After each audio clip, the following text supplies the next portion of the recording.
Halo semuanya, kembali lagi bersama saya Lintang. Di video kali ini, saya akan menjelaskan mengenai VLSM. Langsung saja kita mulai.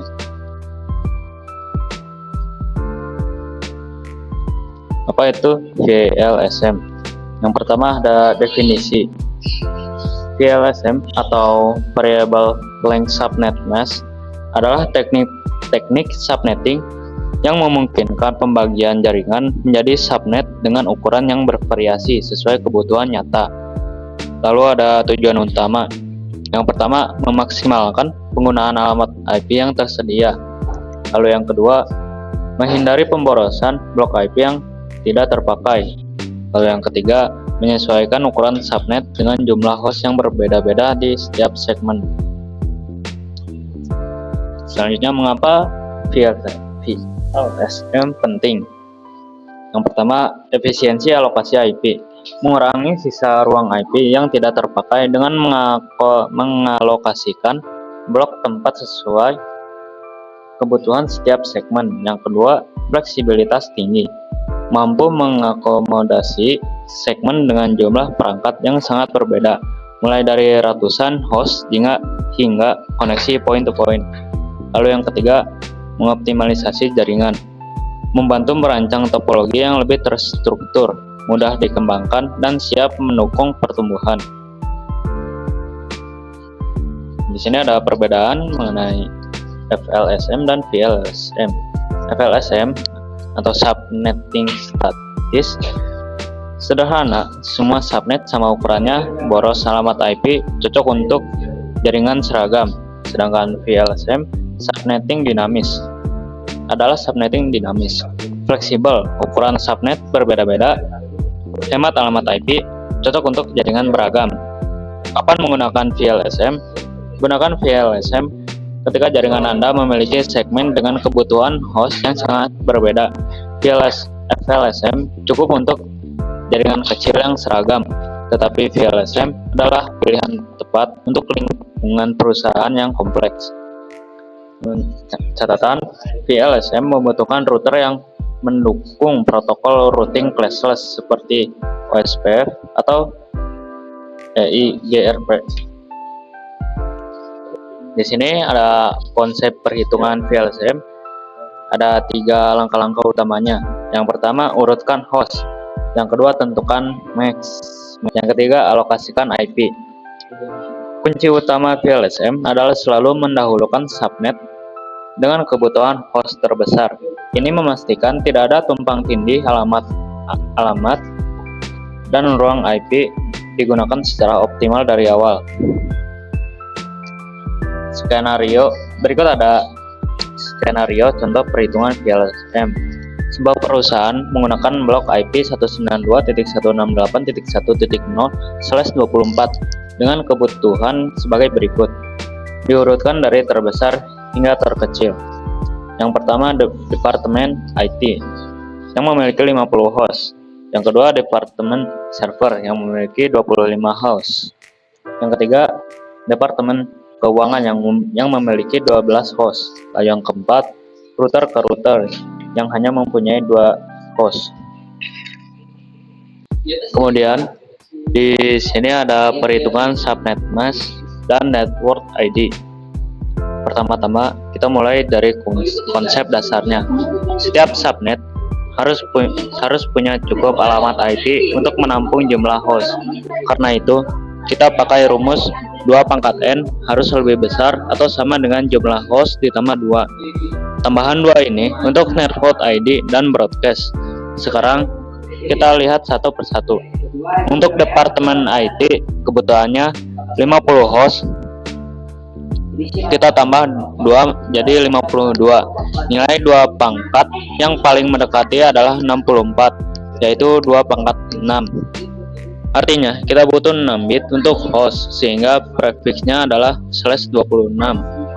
Network ID dimulai dari 192.168.1.0/26. Selanjutnya departemen server butuh 25 host. 25 tambah 2 sama dengan 27. Kita ambil 2 × 5 sama dengan 32 sehingga prefiks /27.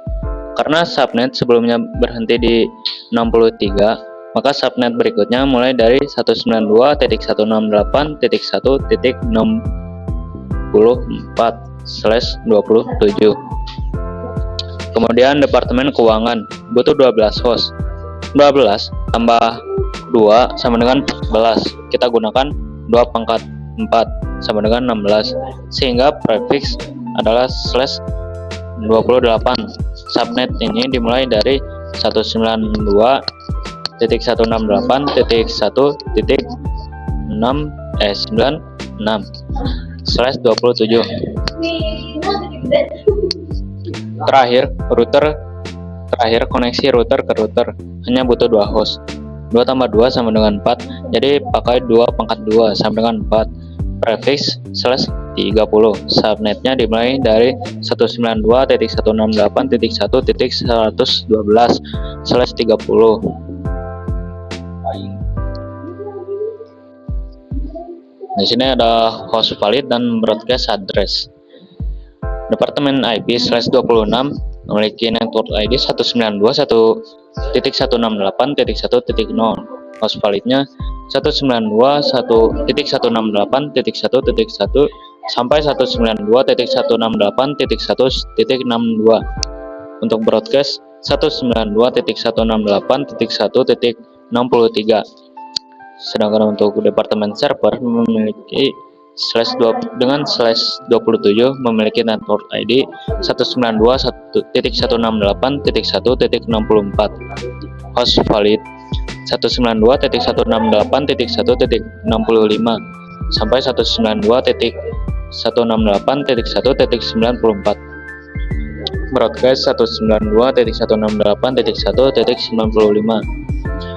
Departemen Keuangan dengan /28 memiliki network ID 192.168.1.96. Host valid 192.168.1.97 hingga 192.168.1.1.110. Broadcast 192.168.1.111. Router ke router /30. Network ID 192.168.1.112. Host valid 192.168.1.113 hingga 1.2.168.1.114. Broadcast 192.168.1.115. Total alamat yang digunakan 116 dari 256 yang tersedia di /24.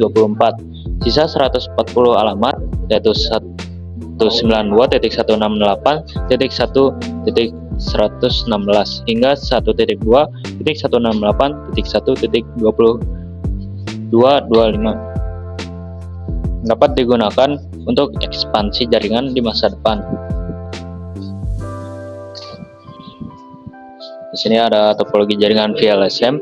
Visualisasi pembagian subnet VLSM menunjukkan bagaimana setiap segmen terhubung melalui router pusat.